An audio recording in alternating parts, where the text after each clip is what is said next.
महत्वपूर्ण चैप्टर है। सभी लोग इस चैप्टर को अच्छे से समझेंगे। बहुत महत्वपूर्ण चैप्टर आपका ये चल रहा है, ठीक है। आज से प्रारंभ हो रहा है आपका। तो सबको नमस्कार। पहले तो जय श्री राम। और सब लोग स्वस्थ हैं, है कि नहीं?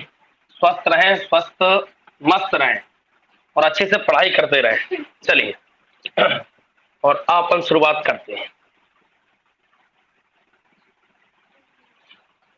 तो पर्यटन एवं धार्मिक स्थल ये अपना टॉपिक है। तो ध्यान दीजिए, सभी लोग अच्छे से समझिए इसको। देखिए, अपना जो मध्य प्रदेश है ध्यान दो।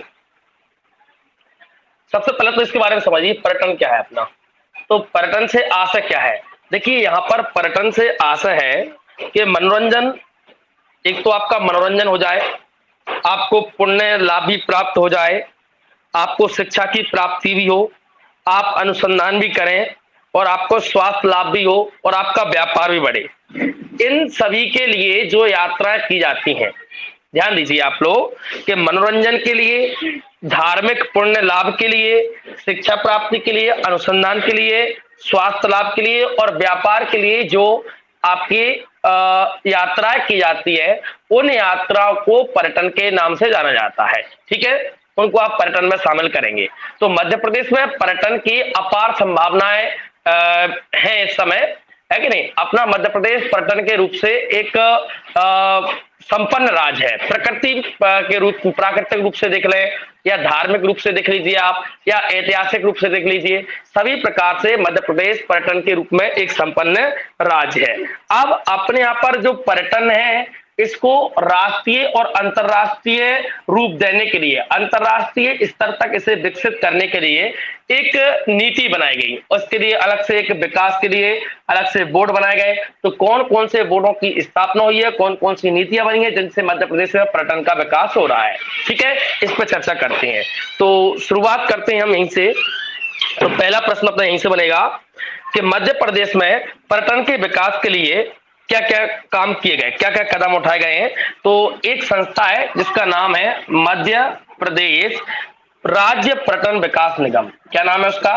राज्य पर्यटन विकास निगम। ध्यान दो सब लोग, ये संस्था है मध्य प्रदेश राज्य पर्यटन विकास निगम। तो सबसे पहले मध्य प्रदेश में पर्यटन की विकास की संभावनाओं को तलाशने के लिए इस संस्था की स्थापना की गई। किसकी? मध्य प्रदेश राज्य पर्यटन विकास निगम। ये जो संस्था है, इसकी स्थापना 1978 में की गई। कितने में की गई थी? 1978। हाँ, 1978 में इसका मुख्यालय बनाया अपना, कहां पर? भोपाल में।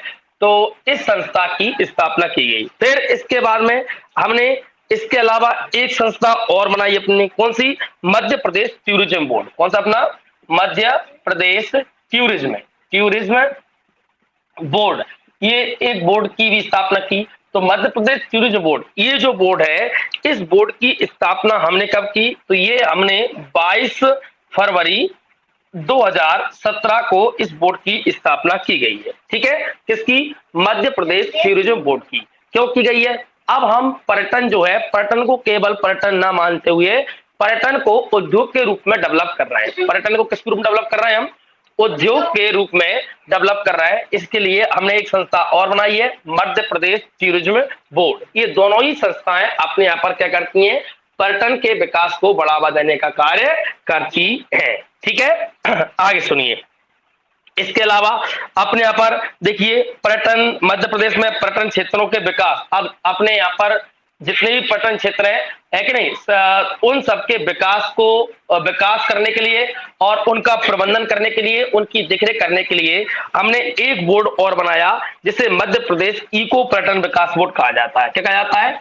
मध्य प्रदेश इको पर्यटन विकास बोर्ड के नाम से इसे जाना जाता है। तो मध्य प्रदेश इको पर्यटन विकास बोर्ड, इसकी स्थापना कब की? इसकी स्थापना हमने 12 जुलाई 2005 में की थी, है कि नहीं? और इसका मुख्यालय भी अपना कहां पर है? भोपाल में। ये आपको याद रखना है। तो मध्य प्रदेश इको पर्यटन विकास बोर्ड का गठन कब किया गया था? ये डेट काफी इंपोर्टेंट है, 12 जुलाई 2005 को। और टूरिज्म बोर्ड की स्थापना कब की गई थी? 22 फरवरी 2017 में। ये आपको याद रखना है, ठीक है। अच्छा, अब अपने एमपी में पर्यटन को विकसित करने के लिए नीति बनाई गई। तो सबसे पहले पर्यटन नीति की घोषणा कब की गई? तो अपने एमपी में देखिए, मध्य प्रदेश में सर्वप्रथम, कब अपना सर्वप्रथम, सबसे पहले सर्वप्रथम पर्यटन पर्यटन नीति की घोषणा, नीति की घोषणा कब हुई? तो इसके बारे में बता देते हैं आपको। तो मध्य प्रदेश में सर्वप्रथम पर्यटन नीति की जो घोषणा हुई थी, ये हुई थी 5 सितंबर 2012 को। कितने को हुई थी अपनी?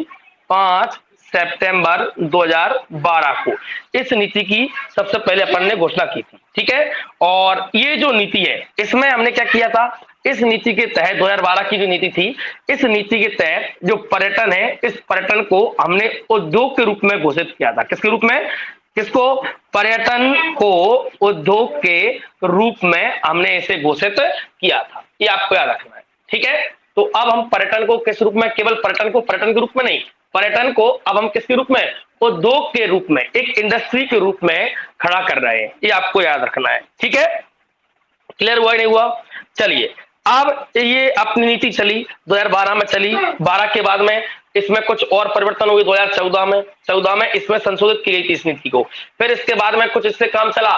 फिर आधुनिक समय में जब हमें पर्यटन को और ज्यादा विकास करने के लिए एक नई नीति की आवश्यकता हुई, तो केंद्र सरकार ने, किसने अपनी? हाँ, केंद्र सरकार ने, केंद्र सरकार के सहयोग से अपन ने और भी पर्यटन चिन्हों को चिन्हांकन किया। इसके बाद में फिर एमपी गवर्नमेंट ने, मध्य प्रदेश सरकार ने, एमपी मध्य प्रदेश ने अपनी कितनी तारीख को? 16 सितंबर को, 16 सितंबर 2016 को एक नवीन पर्यटन नीति घोषित की गई। कब की गई? अपनी 2016 में नवीन पर्यटन नीति घोषित की गई। ये भी आपको याद रखना है, ठीक है। अच्छा, नवीन पर्यटन नीति घोषित की और इसी नीति के तहत हमने एक पर्यटन कैबिनेट बनाई। क्या बनाई हमने? एक पर्यटन कैबिनेट भी बनाई, ठीक है। पर्यटन कैबिनेट का मतलब क्या है? हमने मंत्रालय से कुछ मंत्रियों को लेकर के एक अलग से हमने कैबिनेट बनाई, जिसका काम था मध्य प्रदेश में पर्यटन की संभावना को तलाशना, है कि नहीं, और जो स्थान उन्होंने चिन्हित कर लिए थे उन पर विकास कार्य प्रारंभ कराना। क्लियर हुआ कि नहीं हुआ? ठीक है। अब इसी क्रम में इसको आगे बढ़ाते हुए हमारे प्रदेश में न केवल प्राकृतिक पर्यटन स्थल है, वो भी कौन से? स्थल वाले। इसके अलावा अपने यहाँ पर जल पर्यटन को भी विकास किया जा रहा है। किसको किया जा रहा है अपने यहाँ पर? जल पर्यटन को। हाँ, हमारे यहाँ जल पर्यटन को भी विकास में शामिल किया गया है। तो जल पर्यटन को बढ़ावा देने के लिए हमने एक और नीति बनाई गई। वो कब बनाई गई अपन ने? वो नीति बनाई अपन ने 28 फरवरी 2017 को। कितने को? अपना 28 फरवरी 2017 को हमने नीति बनाई, है कि नहीं। और इस नीति के तहत हमने जल पर्यटन को बढ़ावा दिया। इसे कहते हैं जल पर्यटन नीति। तो एग्जाम में पूछा जाएगा आपसे कि मध्य प्रदेश में जल पर्यटन नीति कब बनी अपनी? 28 फरवरी 2017 को। और एमपी में पहली पर्यटन नीति कब बनी थी अपनी? 5 सितंबर 2012 को, है कि नहीं। और जो अभी चल रही है वो कौन सी है? 2016 वाली। कौन चल रही है? ये एग्जाम में बहुत इंपोर्टेंट है, याद रखना है आपको। क्लियर? चलो एक बार फिर से मैं आपको बताता हूं। तो मध्य प्रदेश में पर्यटन को विकास करने के लिए राज्य पर्यटन विकास निगम की स्थापना हुई थी कब? 1978 में। फिर मध्य प्रदेश टूरिज्म बोर्ड की स्थापना हुई थी 22 फरवरी 2017 को। फिर मध्य प्रदेश इको पर्यटन विकास बोर्ड की स्थापना हुई थी 12 जुलाई 2005 को। और एमपी में सबसे पहले पर्यटन नीति घोषणा कब हुई थी? 2012 में। लेकिन अब इस 2012 में जो घोषणा हुई थी, इसके तहत हमने क्या किया था? पर्यटन को किस रूप में विकसित किया था हमने? उद्योग के रूप में। अब हमने 2016 में एक नई नीति घोषित कर दी है कि नहीं। और इसके तहत हमने पर्यटन कैबिनेट बनाई है। पर्यटन क्या बनाई है? कैबिनेट बनाई है। और 2017 में हमने एक और नीति, कौन सी? जल पर्यटन नीति घोषित कर दी है। ये आपको याद रखना है। अब देखिए, अपने मध्य प्रदेश में पर्यटन विकास निगम जो है, इसने अपने मध्य प्रदेश में 382 पर्यटन केंद्रों को चिन्हित किया है। कितने केंद्रों को चिन्हित किया है? 382। देखिए मैं आपको बताता हूं, ध्यान दो। अपने एमपी में मध्य प्रदेश राज्य पर्यटन विकास निगम है। तो इस संस्था ने क्या किया? पूरे एमपी में भ्रमण करके इन्होंने ऐसे स्थानों को चिन्हित किया जहां पर्यटन को अच्छे से डेवलप किया जा सकता है। तो पूछा जाए कि मध्य प्रदेश में राज्य पर्यटन विकास निगम ने कितने स्थानों को चिन्हित किया है? तो 382 स्थानों को इन्होंने क्या किया है? चिन्हित किया है कि नहीं? ये आपको याद रखना है। ये जो 382 स्थान है, ये 382 स्थान है, इन 382 स्थानों में से 20 स्थान ऐसे हैं जो अंतरराष्ट्रीय ख्याति प्राप्त हैं। कैसे? अपने अंतरराष्ट्रीय ख्याति प्राप्त हैं। ख्याति प्राप्त मतलब जानते हो क्या होता है? इसका मतलब ये है कि इंटरनेशनल लेवल के ये आपके पर्यटन स्थल है अपने एमपी में। क्लियर हुआ कि नहीं हुआ?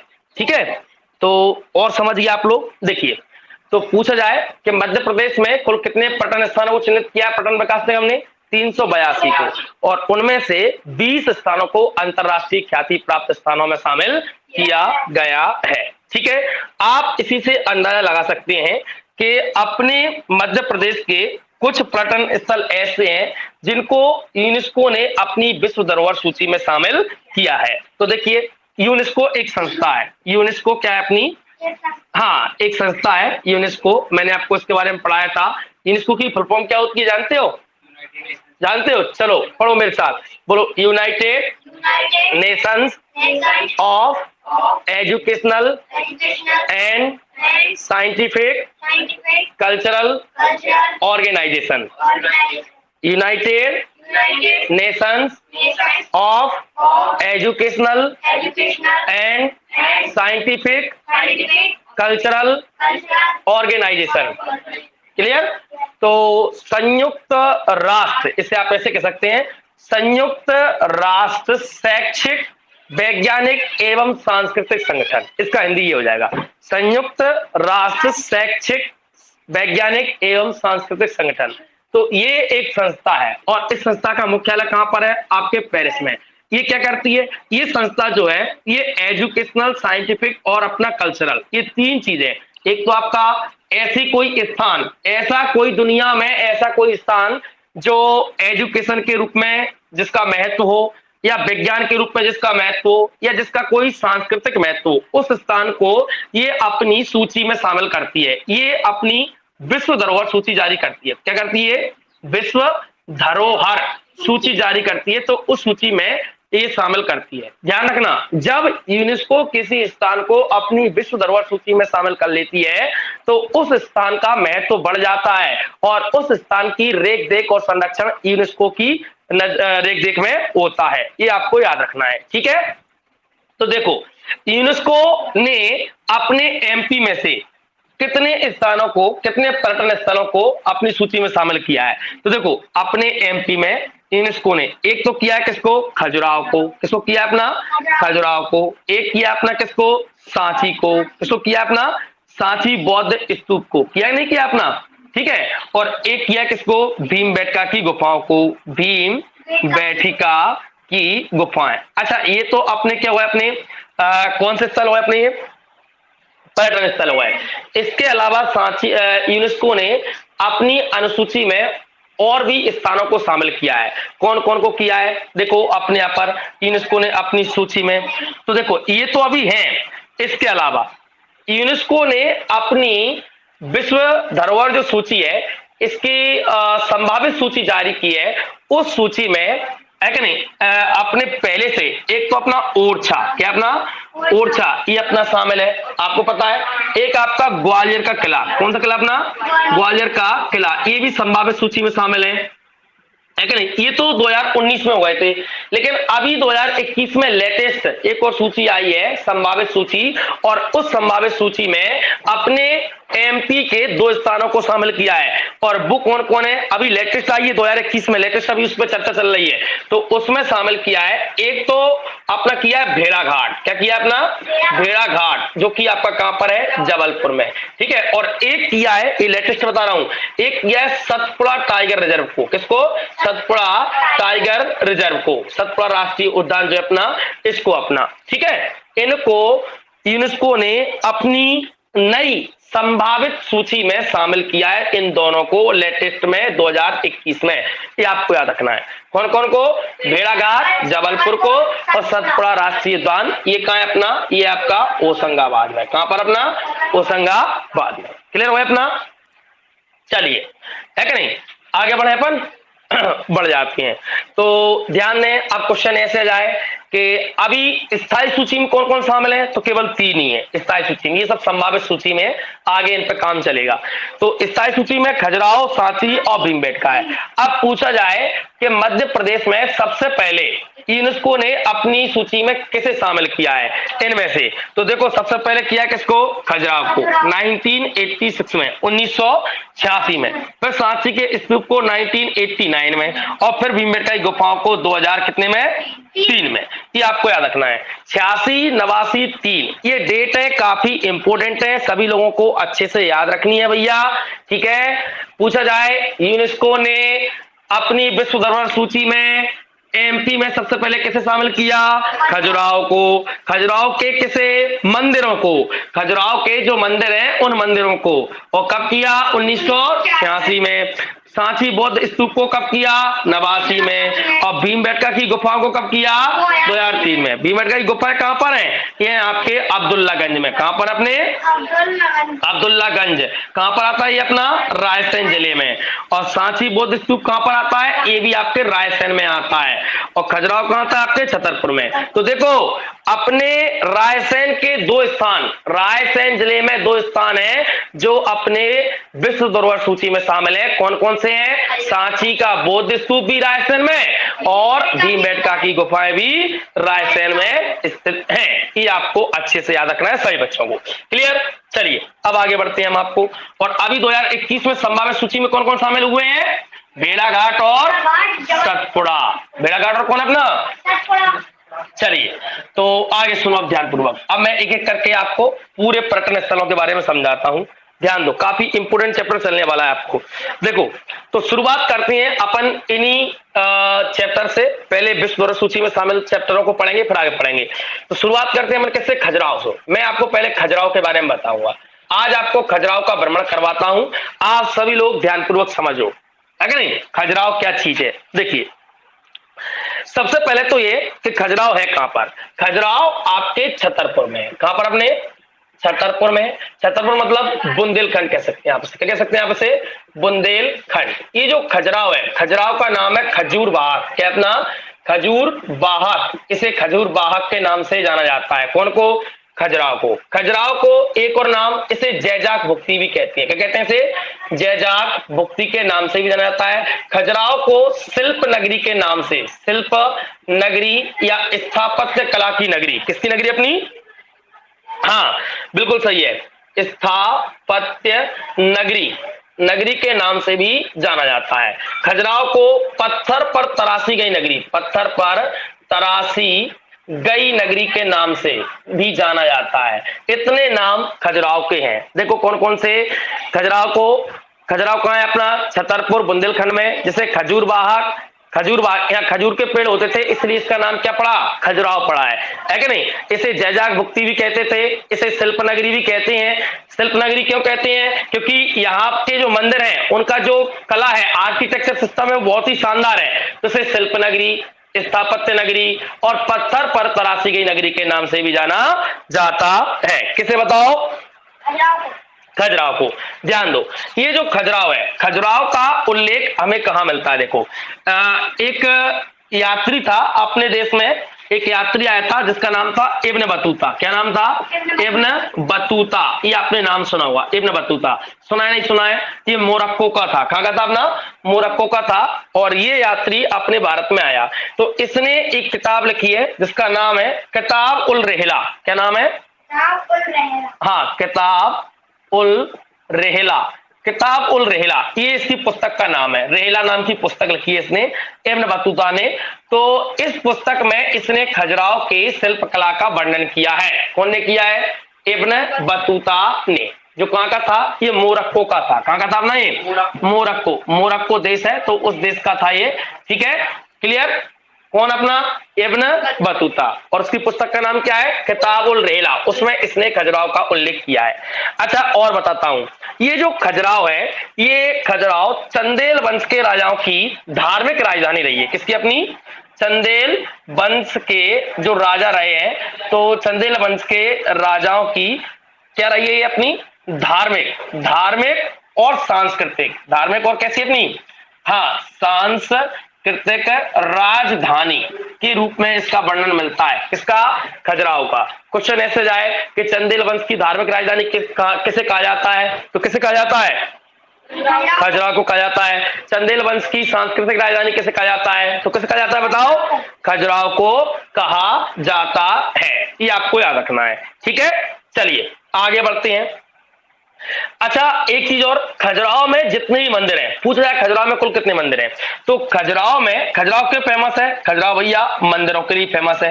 ध्यान रहे यहां पर कुछ ऐसे मंदिर हैं जो दुनिया में कहीं और भी नहीं है, पूरे विश्व में कहीं और इस प्रकार के मंदिर नहीं है जो कहां पर है? खजुराहो में है कि नहीं?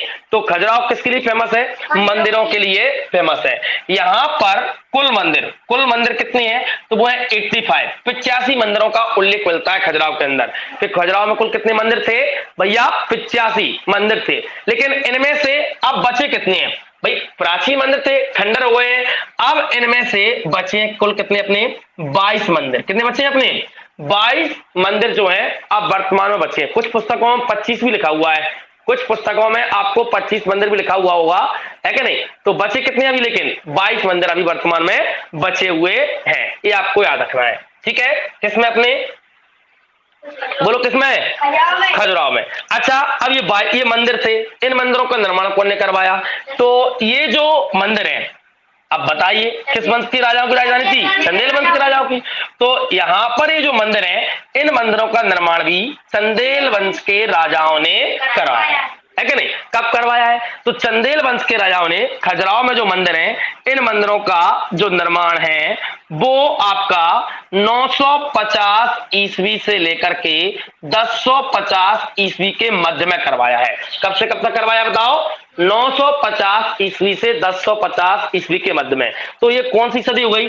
950 कह रहे हैं मतलब ये 10वीं सदी है, और ये 1050 कह रहे हैं मतलब ये कौन सी आपकी? 11वीं सदी। तो 10वीं और आपकी 11वीं सदी के मंदिर देखने को मिलते हैं कहां पर? आपको खजुराहो के अंदर, ठीक है। क्लियर होया? मैं एक एक प्रश्न को क्लियर कर रहा हूं, अच्छे समझो। 10वीं और 11वीं सदी के मंदिर कहां पर है? आपके खजुराहो में, है कि नहीं? और खजुराहो के मंदिरों का निर्माण कब हुआ है? 950 ईस्वी से 1050 ईस्वी के मध्य में, ठीक है कि नहीं? किस वंश के राजाओं ने करवाया है? चंदेल वंश के राजाओं ने करवाया है। क्लियर? कुल कितने मंदिर थे? 85। अब वर्तमान में कितने हैं? 22 मंदिर है। कितने? अपने 22 मंदिर यहाँ पर है अपने, ठीक है। अच्छा ऐसे आप एक चीज समझ लीजिए, जो खजुराहो के मंदिर हैं, इनको अपने भारत में एक भारत में क्या है कि अपने भारत में देखो पर्यटन में ये कहा जाता है कि 7 आश्चर्य, भारत के 7 जो आश्चर्य हैं, भारत के 7 जो आश्चर्य हैं, अजूबे जो हैं, है क्या नहीं? तो उनमें शामिल किया गया है। देखो मैं बताता हूं कब? अपने 2009 में, साल 2009 में भारत के 7 आश्चर्यों में, आश्चर्य कह लीजिए इनको आप, या अजूबे कह लीजिए, आश्चर्यों या फिर अजूबों में कौन को? खजुराहो को शामिल किया गया था। याद रखना है आपको, किसको भैया? खजुराहो को शामिल किया गया था 7 अजूबों में। बताइए कैसे आप लगा लीजिए कितना महत्वपूर्ण है ये अपना खजुराहो, है कि नहीं? चलिए अब मैं आगे बढ़ता हूं। तो इतना सबको याद हो गया है, चलिए आगे बढ़ते हैं। अब अपना जो खजुराहो है भाई, है कि नहीं? इस खजुराहो में जो कुल मंदिर हैं, उन मंदिरों को 3 भागों में बांटा गया है। खजुराहो के जो मंदिर है, मंदिरों को कितने भागों में बांटा गया है? 3 भागों में, 1 2 3। कौन कौन से भाग हैं वो आप समझ लीजिए। एक है आपके पश्चिमी समूह के मंदिर, किसके? अपने पश्चिमी समूह के मंदिर हो गए अपने, ठीक है।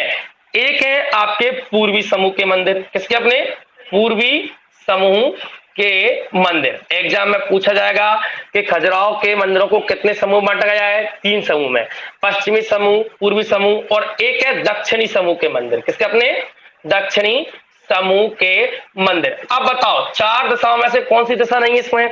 उत्तर नहीं है। तो उत्तर में मैदान है, उत्तर में क्या है? इसके मैदानी क्षेत्र है, तो उसमें मंदिर नहीं बने हैं, ठीक है। पश्चिमी समूह में मंदिर बने हुए हैं, पूर्वी समूह बने हुए हैं और दक्षिणी समूह में मंदिर बने हुए हैं।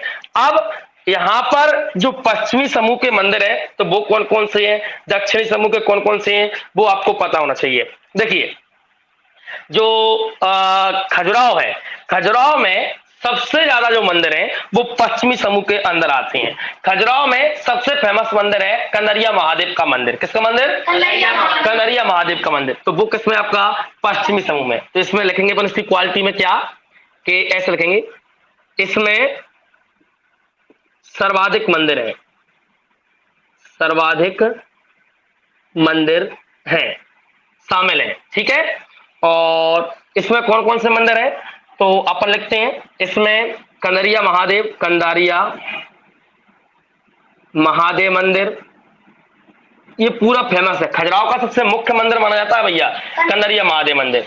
इसके अलावा 64 योगिनी मंदिर, 64 योगिनी मंदिर। इसके अलावा चित्रगुप्त मंदिर, इसके अलावा विश्वनाथ मंदिर, इसके अलावा आपका लक्ष्मण मंदिर, इसके अलावा मतंगेश्वर मंदिर आदि। तो ये जो मंदिर हैं कौन कौन से?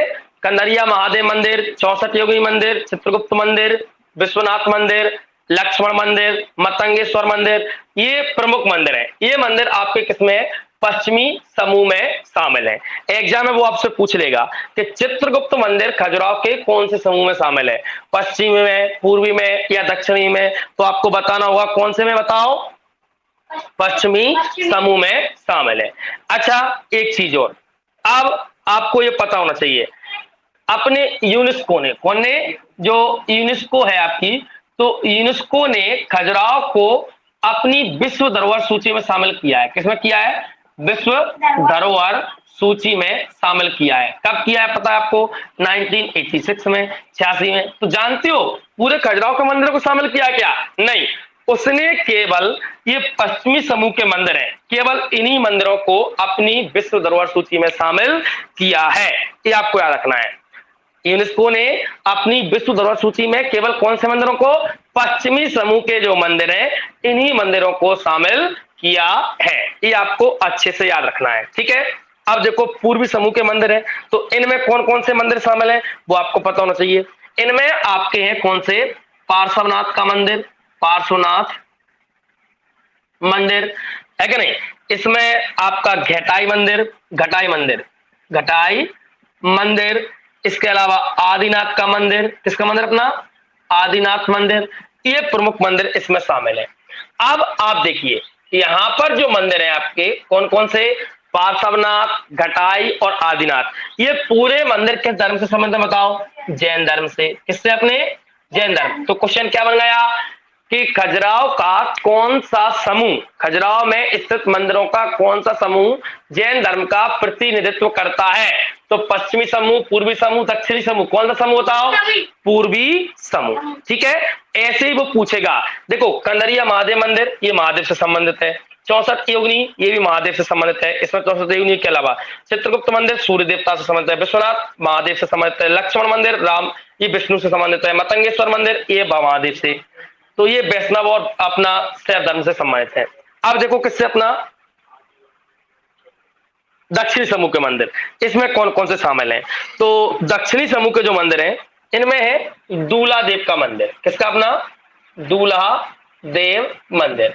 इसके अलावा चतुर्भुज मंदिर, कौन सा? अपना चतुर्भुज मंदिर, ये भी इसमें शामिल है कि नहीं? तो दूल्हा देव और चतुर्भुज मंदिर ये आपके दक्षिणी समूह में शामिल। ठीक है, आदि। अब ये इनमें से एक तो चतुर्भुज मंदिर कौन का है? ये अपने भगवान विष्णु का, और दूल्हा देव किसका है? आपका भगवान शिव का। तो ये आपका वैष्णव, विष्णु को मानने वाले कौन है? वैष्णव, है कि नहीं? विष्णु को मानने वाले कहलाते हैं वैष्णव। तो वैष्णव और शिव को मानने वाले कहलाते हैं शैव धर्म के मंदिर हैं, धर्म से संबंधित है। और ये भी आपके किससे संबंधित है? ये भी आपके वैष्णव और किससे? शैव धर्म से संबंधित मंदिर है। क्लियर? अब देखो खजुराहो में 3 धर्मों का संगम है। खजुराहो में कितने धर्मों का संगम है? 3 धर्मों का संगम होया। अब 3 धर्म या 3 संप्रदाय कह देती हैं। 3 धर्म संप्रदाय कौन कौन से है? तो हिंदू धर्म के तीनों अंग, लेकिन उनके अंदर बंटवारा। एक तो अपना कौन सा? वैष्णव धर्म। कौन सा अपना? वैष्णव। जो विष्णु को मंदिर है अपने, वो वैष्णव धर्म में आ गए, है कि नहीं? शिव के नाम मंदिर है, वो आप क्या है किसमें? शैव धर्म में। किसमें आ गए? अपने शैव धर्म में। और जो जैन मंदिर है वो अपने किसमें आ गए? जैन धर्म में। तो 3 धर्मों की संगम स्थली है कौन? अपना खजुराहो। ये आपको याद रखना है। क्लियर? चलिए आगे बढ़ते हैं, ध्यान दीजिए आप। अब इनमें से एक एक मंदिर के बारे में बताता हूं कि भैया कनरिया महादेव मंदिर की क्या क्वालिटियां हैं, 64 योगिनी मंदिर की क्या क्वालिटी है, चित्रगुप्त की क्या है, विश्वनाथ की क्या है, और इनको कौन ने बनवाया था। तो ये काफी इंपोर्टेंट चैप्टर होने वाला है आपका, अति महत्वपूर्ण, इसलिए मैं इसमें इतना डीपली जा रहा हूं और आपको समझा रहा हूं, तो आप लोग अच्छे से समझेंगे सभी लोग। देखिए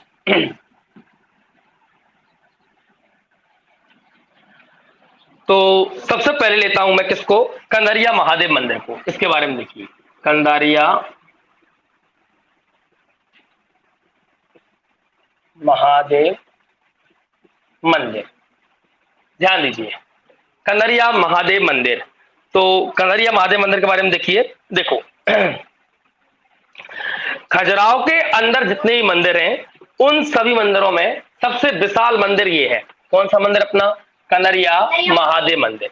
खजुराहो के मंदिरों में सबसे विशाल, अपन लगेंगे कि यह सबसे, क्या लगेंगे? खजुराहो में, ऐसे कहना आप लोग, खजुराहो के मंदिरों में सबसे विशाल मंदिर है जो भगवान शिव को समर्पित है। इसका मतलब क्या समझे आप? जो भगवान शिव को समर्पित है, मतलब भगवान शिव की इसमें मूर्ति है, ये आपको याद रखना है, ठीक है? अच्छा, और इसका निर्माण कौन ने करवाया? अब इस पे देखो, तो इस चंदेल वंश के राजा ने तो करवाया था, लेकिन कौन से राजा ने करवाया था? इसका निर्माण बताया जा रहा है। देखो, तो इसका जो निर्माण है वो करवाया था कौन ने? चंदेल वंश के शासक थे विद्याधर।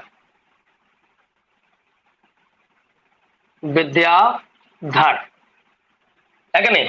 चंदेल वंश के शासक थे कौन थे? अपने विद्याधर। तो विद्याधर ने इसका निर्माण करवाया था, ये आपको याद रखना है। कौन का? कंदारिया महादेव मंदिर का, ठीक है? क्लियर? अब ये जो मंदिर है, इस मंदिर के बारे में बता दूं, इसकी इसकी जो लंबाई है वो कितनी है?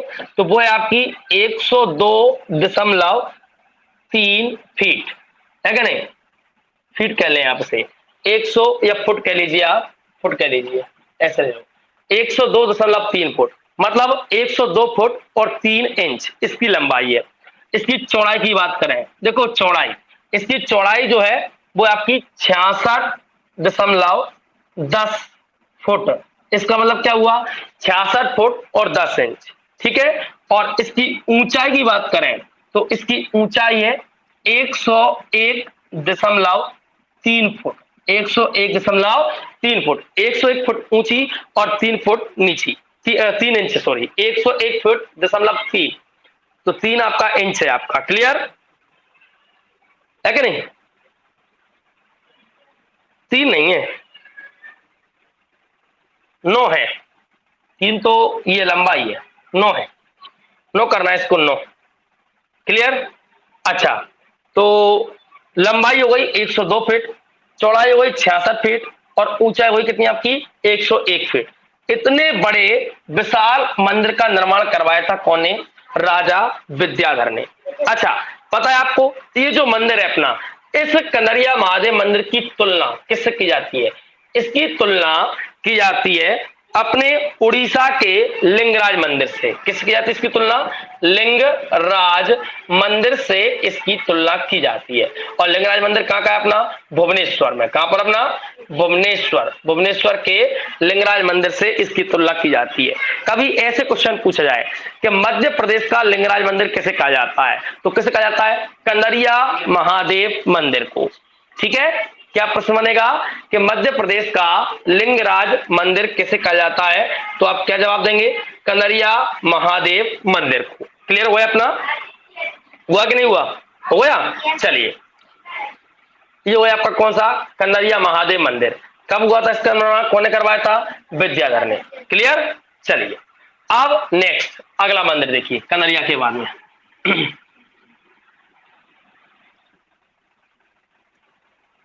अगला है 64 योगिनी मंदिर। काफी इंपोर्टेंट है 64 योगिनी मंदिर। अति महत्वपूर्ण मंदिर है, एग्जाम में कई बार पूछा गया इसके बारे में, आपको भी पता होना चाहिए सब लोगों को। कनरिया महादेव मंदिर देखिए, कनरिया महादेव मंदिर नहीं, सॉरी ये तो हुआ है ना अपना 64 योगिनी, यार कंफ्यूज हुआ। एक गिलास पानी लेके आओ।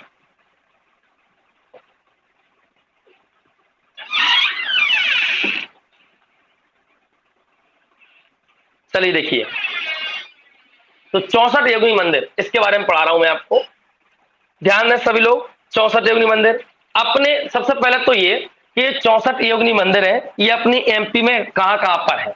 देखो 64 योगिनी मंदिर, एक तो आपके मुरैना में है। कहां पर? अपना मुरैना में। एक है आपके भेड़ाघाट पर। कहां पर? अपना भेड़ाघाट पर, ठीक है। और एक है आपके खजुराहो में। कहां पर बताओ? खजुराहो। तो ये आपको कंफ्यूज नहीं होना है। 64 योगिनी मंदिर जब इस तरीके का प्रश्न आए कि कहां कहां पर है, तो अपने एमपी में। जरूरी नहीं है कि आपको ऑप्शन में जेई मिले तो आप जेई लगाएं, आपके ऑप्शन में यही मिले तो आपको यही लगाएं, ठीक है। 64 योगिनी मंदिर जो है, एक आपके मुरैना में है, एक आपके भेड़ाघाट में है, एक आपके खजुराहो में।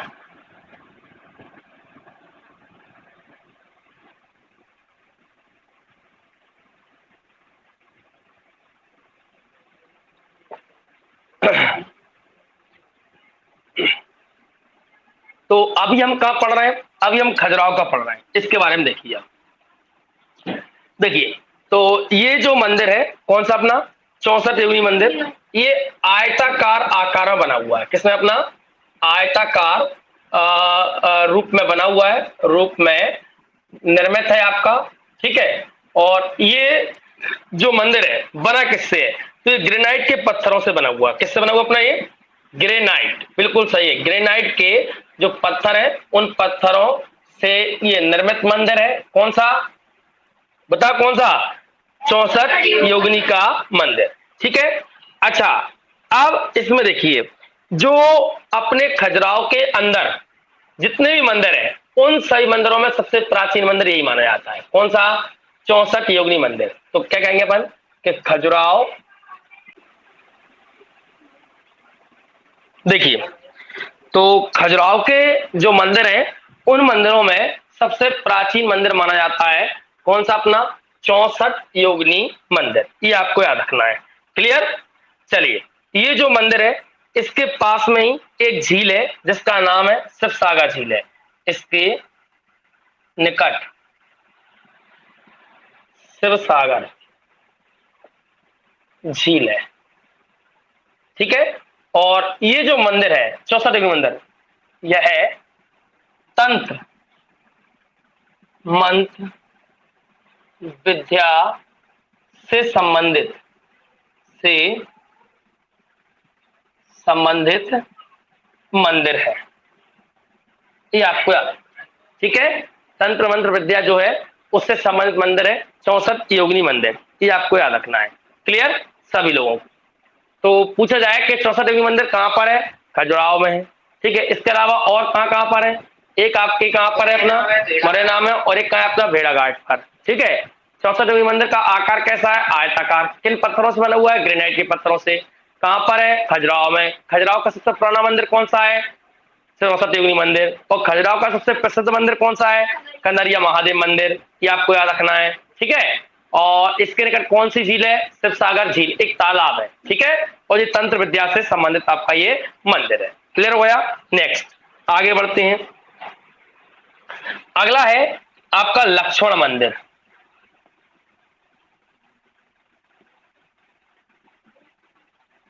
देखिए कौन सा है?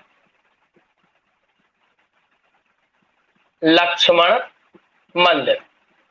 अब नाम लक्ष्मण मंदिर है, आप इसके नाम पे मत चले जाना, है कि नहीं? हाँ बिल्कुल, गलत हो ही जाएगा नहीं तो। देखिए चलो बताते हैं हम इसके बारे में। ये जो लक्ष्मण मंदिर है ये आपका पंचायतन शैली में बना हुआ है। किसका बना हुआ अपना? ये पंचायतन शैली में निर्मित है, शैली में निर्मित मंदिर है। ठीक है, पंचायतन शैली में निर्मित मंदिर है, ये आपको याद रखना है। ठीक है, और इसका जो निर्माण है वो निर्माण करवाया है यशो बर्मन ने। कौन ने करवाया है? चंदेल वंश का शासक था यशो बर्मन, यशो बर्मन। तो यशो बर्मन ने इसका निर्माण करवाया था। और लक्ष्मण मंदिर जो है इसमें किसकी मूर्ति है? तो इसमें भगवान विष्णु की। किसकी? अपनी विष्णु जी जो है, भगवान विष्णु, विष्णु की 100 फीट ऊंची मूर्ति है। कितने फीट ऊंची? 100 फीट। हाँ 100 फुट ऊंची मूर्ति है, ये आपको याद रखना है, ऊंची मूर्ति है। तो एग्जाम में यही पूछा जाएगा कि लक्ष्मण देवता को समर्पित है। बताओ किस देवता को समर्पित है? भगवान विष्णु को। किसको है? भगवान विष्णु को समर्पित है। कितने फीट ऊंची मूर्ति है? 100 फीट ऊंची यहाँ पर मूर्ति है। निर्माण यशो बर्मन ने करवाया था। अच्छा, मंदिर निर्माण की शैलियां, आपने यहाँ पर कुछ फेमस शैलियां बताता हूं। मंदिर निर्माण की शैलियां, तो मंदिर निर्माण की अपने यहाँ एक शैली है, कौन सी? देखिए वो है आपकी नागर शैली। कौन सी? अपनी नागर शैली। और एक शैली है आपकी द्रविड़ शैली। कौन सी? अपनी द्रविड़ शैली। ये मंदिर निर्माण की शैली है। एक तो कौन सी? कौन सी? आपकी नागर शैली और द्रविड़ शैली। नागर शैली जो कि अपने उत्तर भारत में फेमस है। किधर? अपना उत्तर भारत में। और दक्षिण भारत के जो मंदिर हैं वो आपके द्रविड़ शैली में बने हुए।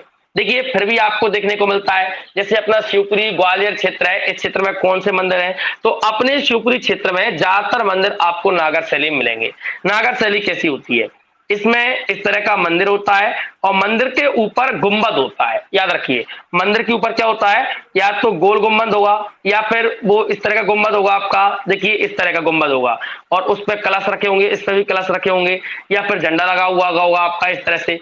तो इस प्रकार के जो मंदिर होते हैं जिनमें कक्ष होता है और कक्ष के बाद में सीधे गुंबद बना दिया जाता है, कक्ष और कक्ष के बाद में सीधे गर्भगृह के ऊपर गुंबद बना दिया जाए, वो कहलाती है कौन से मंदिर? आपके नागर शैली के मंदिर। आपने देखा होगा अपने इधर अपने पूरे शिवपुरी में ग्वालियर क्षेत्र में आपको ऐसे ऐसे मंदिर मिलेंगे। ठीक है, ये कहलाती है कौन सी शैली? नागर शैली। अब आप दक्षिण भारत में जाएंगे तो आपको वहां के मंदिर कैसे मिलेंगे? वहां आपको देखो ऐसे मिलेंगे, ये गर्भगृह हुआ, कक्ष होगा, पर उसके ऊपर इस तरीके के और मंदिर होंगे, फिर इसके ऊपर एक और होगा, इसके ऊपर एक और होगा, फिर यहाँ पर आपके झंडे लगे हुए होंगे। तो एक के ऊपर एक के ऊपर एक के ऊपर इस तरह के मंदिर आपको देखने को मिलते हैं। तो ये जो कला कहलाती है, ये कहलाती है अपनी कौन सी? द्रविड़ शैली। दक्षिण भारत के आप कोई सा मंदिर देख लीजिए, आपको सब ऐसे मिलेंगे। आपको पता है इसी शैली में निर्मित अपने एमपी में एक मंदिर कौन सा फेमस है? वो आपके ग्वालियर में फेमस है। आपका जो ग्वालियर का किला है, ग्वालियर का जो अपना किला है, इसमें एक मंदिर है तेली का मंदिर। किसका मंदिर? अपना तेली का मंदिर, जो कि ग्वालियर के किले का सबसे बड़ा मंदिर माना जाता है, सबसे ऊंचा मंदिर है। कौन सा मंदिर? तेली का मंदिर। ये जो मंदिर है, ये मंदिर उत्तर भारत में होते हुए दक्षिण भारत की जो द्रविड़ शैली है उसमें निर्मित है। तो एग्जाम में कभी पूछा जाए कि द्रविड़ शैली में निर्मित ग्वालियर का प्रसिद्ध मंदिर कौन सा है, तो कौन सा है वो? तेली का मंदिर। कौन सा मंदिर? हाँ, अब फेमस क्यों है? क्योंकि अपने इधर मंदिर कैसे हैं? सभी सभी कैसे हैं? नागर शैली में। और ये कैसे है? द्रविड़ शैली में। पंचायतन शैली क्या होती है?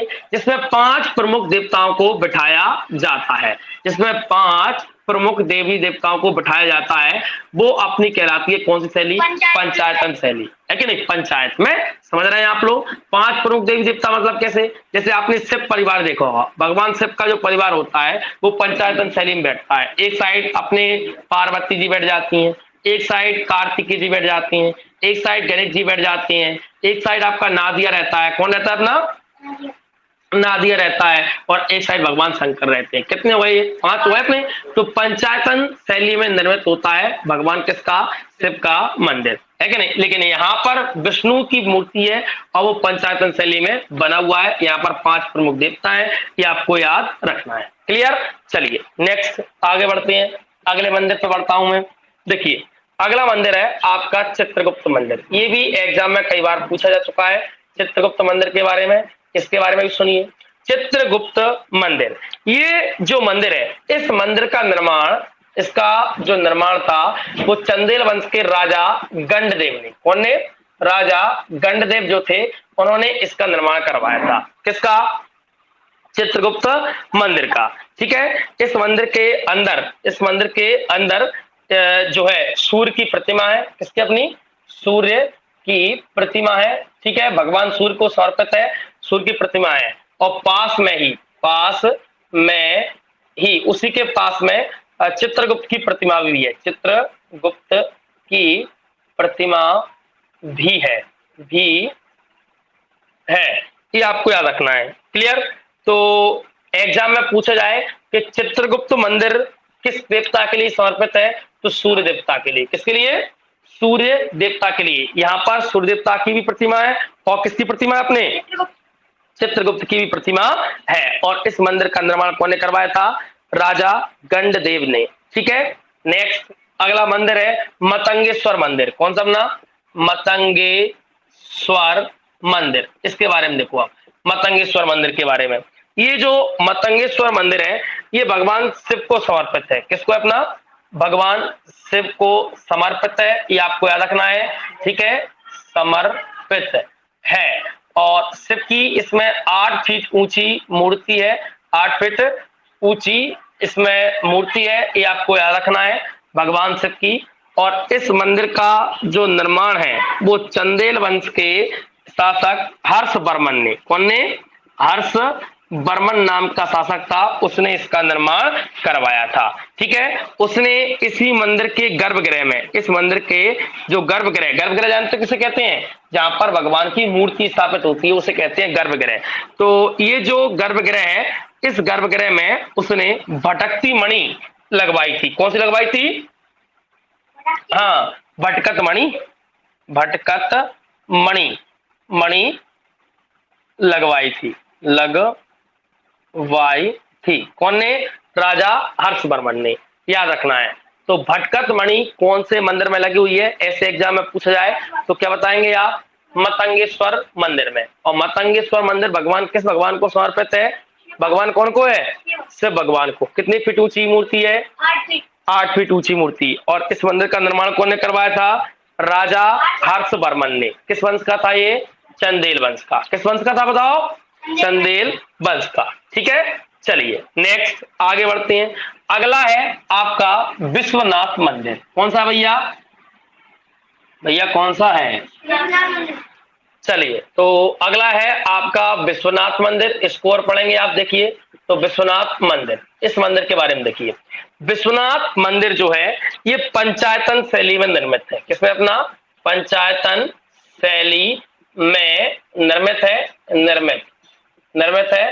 ठीक है, कौन सा मंदिर बताओ? विश्वनाथ मंदिर। और इसका निर्माण था वो चंदेल वंश के राजा धंगदेव ने। राजा कौन ने?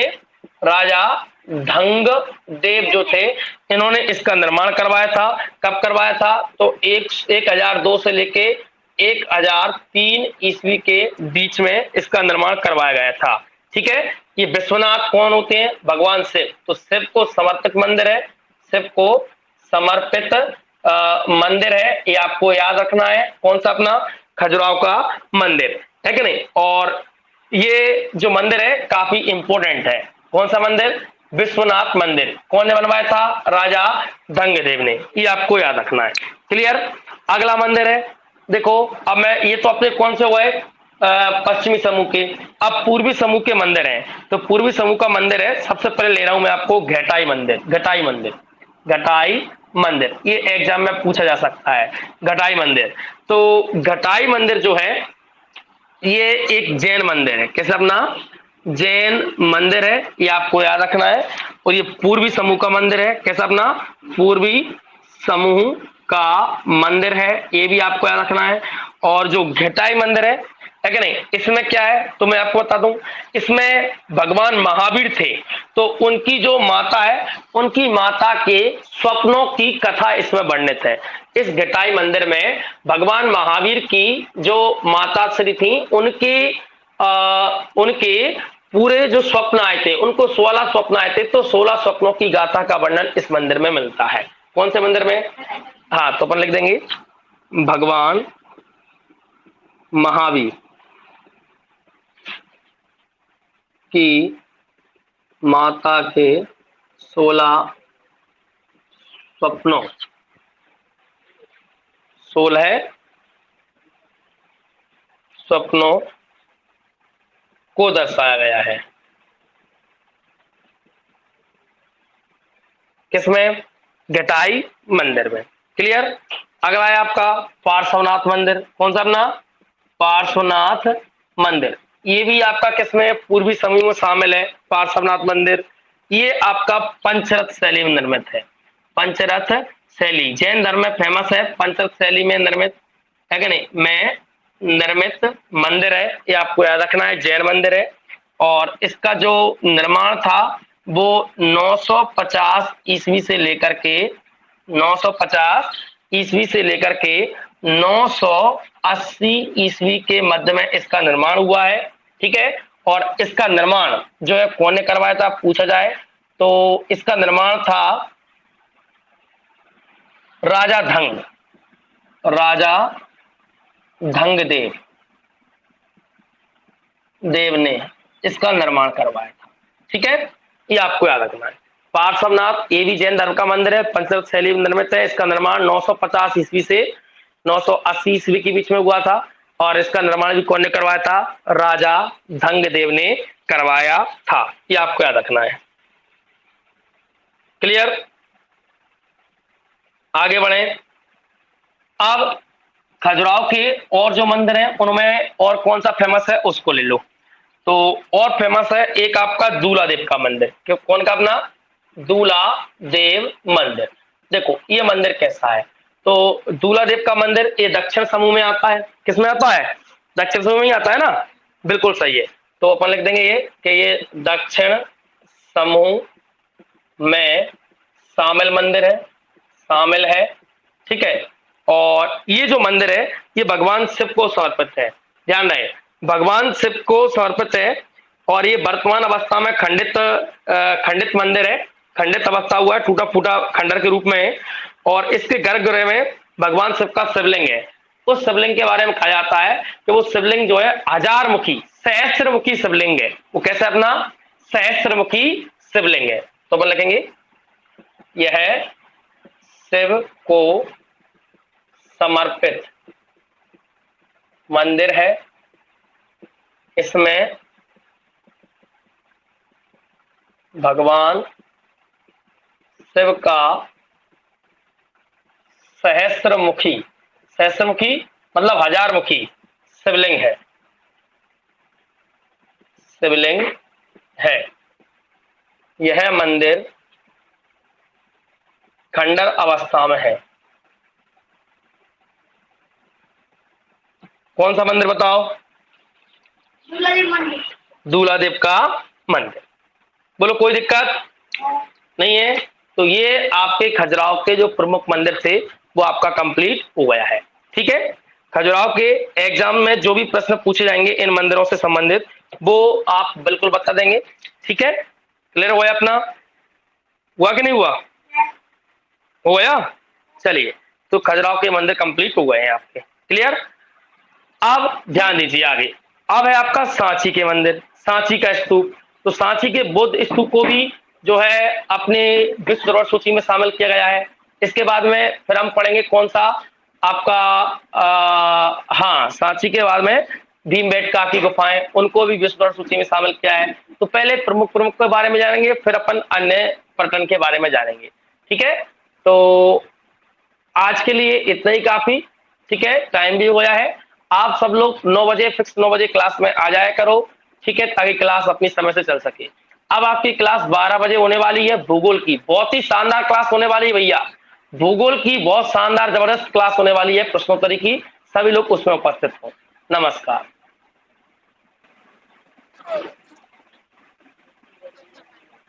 यूनेस्को की हिंदी में फुल फॉर्म लिखो। यूनेस्को की हिंदी में फुल फॉर्म लिखिए। हाँ सर, टॉपिक क्या है आज का? नेहा शर्मा कह रही है सर टॉपिक क्या है आज का? किसमें? भूगोल में। भूगोल में प्रश्नोत्तरी है दीदी, प्रश्नोत्तरी प्रश्नोत्तरी प्रश्नोत्तरी। और प्रश्नोत्तरी में सभी प्रकार के क्वेश्चन लूंगा भूगोल में, मतलब कुछ ऐसे प्रश्न भी शामिल होंगे जो अपन ने पहले नहीं पढ़े हैं, है कि नहीं, तो आप लोग अच्छे से समझना उसे। हाँ, आप कविता कह रही है किसका, यूनेस्को का हिंदी नाम, तो लिख लीजिए संयुक्त राष्ट्र शैक्षिक वैज्ञानिक एवं सांस्कृतिक संगठन, शैक्षिक वैज्ञानिक एवं सांस्कृतिक संगठन, शैक्षिक वैज्ञानिक एवं सांस्कृतिक संगठन, मुख्यालय इसका पेरिस में। ठीक है, चलिए 12 बजे लाए भाई सब लोग, नमस्कार।